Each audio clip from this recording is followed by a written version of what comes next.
Look around you. Everywhere you go, you see it. In busy offices, in warm homes, on every street corner, it is dark, bitter, and powerful. It powers our economies and fuels our mornings. We drink more than 2 billion cups of coffee every single day. But have you ever wondered? Where did it come from? This drink was not always a global phenomenon. Once, it was a hidden secret, a mystery locked in the ancient mountains of Africa. How did this black liquid conquer the world? To find the answer, we must travel back in time. Our story begins in the 9th century, in the lush highlands of Ethiopia, in a region called Kaffa. Legend says there was a young man named Kaldi. He was a humble goat herder who lived a quiet, simple life in the mountains. Kaldi knew his goats very well. He knew their habits. Usually they were calm and gentle. But one afternoon he saw something strange, something he had never seen before. The goats were eating bright red berries from a wild, mysterious bush. After eating them, the animals changed. They started to jump. They started to dance. They were full of wild energy, and they did not want to sleep at night. Kaldi was confused, but also curious. He decided to try the berries himself. He picked a handful of the red fruit and ate them. Suddenly, a wave of energy rushed through his body. His heart beat faster. His mind became clear. He was wide awake. He realized he had discovered something powerful. Excited, he ran to a nearby monastery to share his discovery with the monks. But the monks were suspicious. They believed the red fruit was a temptation from the devil. In fear, they threw the beans into the fire to destroy them.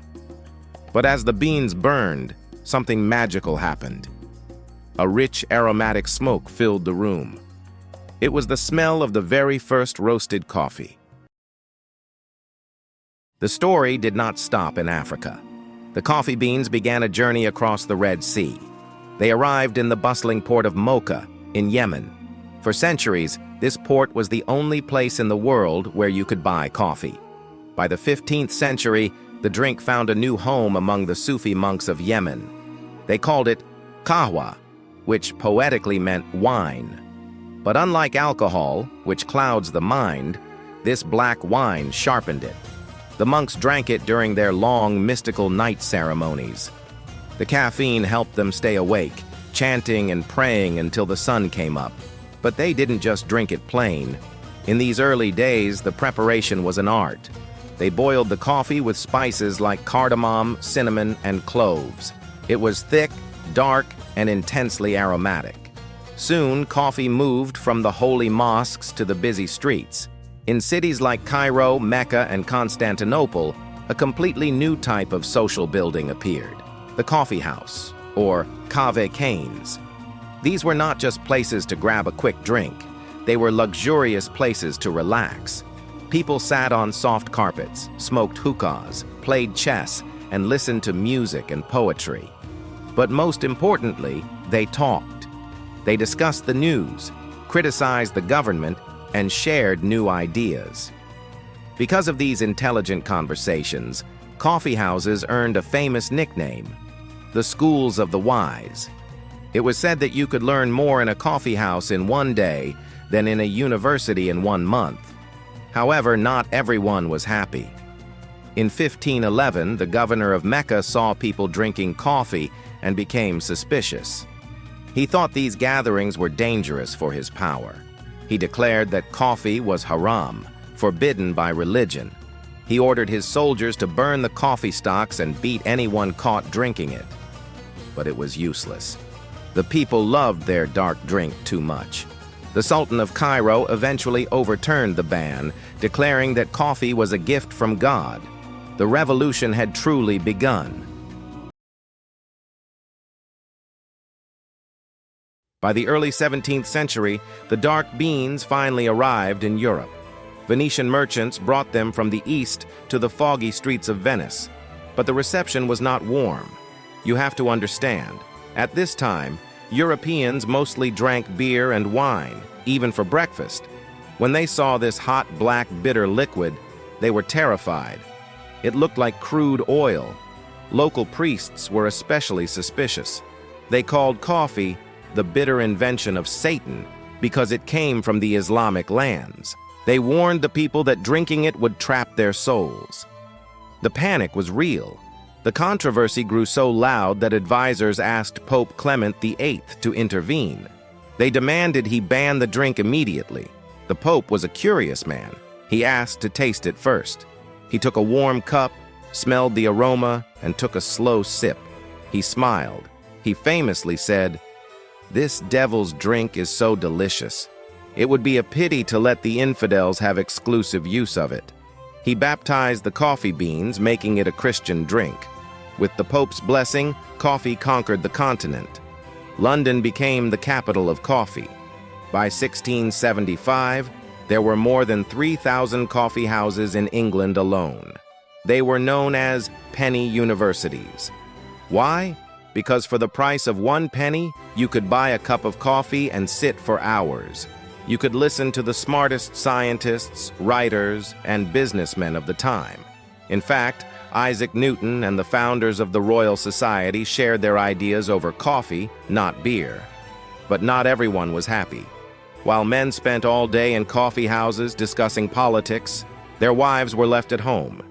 In 1674, the women of London were so angry they published a document called the Women's Petition Against Coffee. They complained that their husbands were always away, drinking this nasty, drying black water. They claimed coffee made men talk too much and do too little. It was a gender war, fueled by caffeine. But the men didn't listen. The coffee houses remained open, and the modern world was born inside them. The journey to the Americas is a story of survival. In 1723, a French naval officer named Gabriel de Clieu was determined to bring coffee to the Caribbean. He stole a small plant from the Royal Garden in Paris and boarded a ship. The voyage was a nightmare. Pirates tried to capture the ship. A violent storm nearly sank them. And worst of all, they ran out of fresh water. But Gabriel was obsessed. He refused to drink his own water ration. Instead, he gave his precious water to the small coffee plant. That single plant survived, and it became the ancestor of millions of coffee trees in the Caribbean. But how did coffee reach Brazil, the giant of coffee today? That required a different kind of skill: seduction. In 1727, the Emperor of Brazil wanted coffee seeds, but the French refused to share them. So he sent a charming colonel named Francisco de Melo Paleta to French Guiana. Francisco did not steal the beans.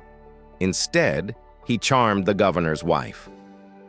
On the day he left, she gave him a farewell gift, a beautiful bouquet of flowers. Hidden deep inside the flowers were fertile coffee beans. From that romantic gift, the billion-dollar coffee empire of Brazil was born. Finally, coffee became the fuel of freedom in the United States. In 1773, American colonists were furious at the British king for his taxes on tea. In the famous Boston Tea Party, they threw hundreds of crates of tea into the harbor.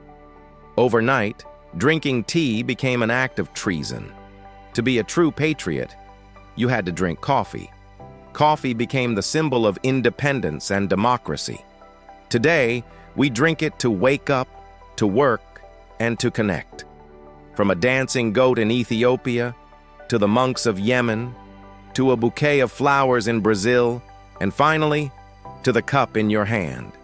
You are not just drinking a beverage, you are drinking a history of the world. Thank you for watching The History of Ordinary Things. If you enjoyed this journey, please like and subscribe. Which ordinary thing should we explore next? Soap, perfume, or maybe chocolate? Let us know in the comments below.